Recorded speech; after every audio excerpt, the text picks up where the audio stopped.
So I've got an Egnater Tweaker15 here. The issue was red plating on one of the 6v6s. So what I first do is I'll swap the 6v6s and see if the red plating follows the tube or stays with the socket. This happened to stay with the socket, so I knew both tubes were okay.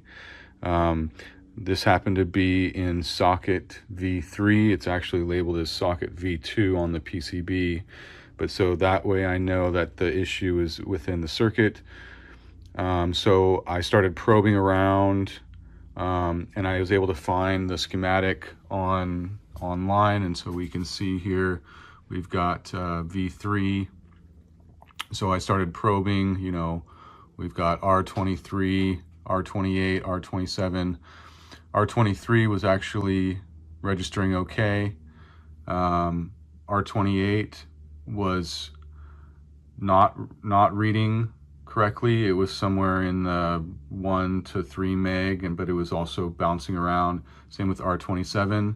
And so that basically pinpointed C15 as the culprit.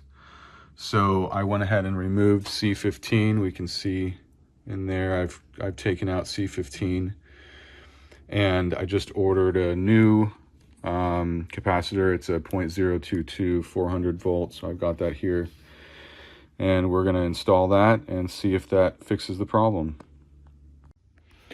All right, so I've soldered in the new capacitor, and now I just got to connect these wires here.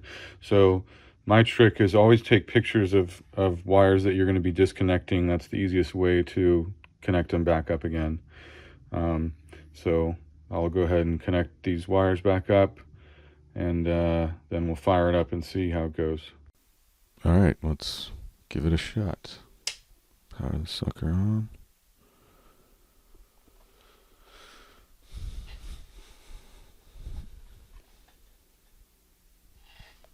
We got tubes heating up.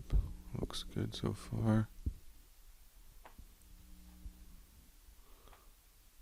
Okay. Let's put some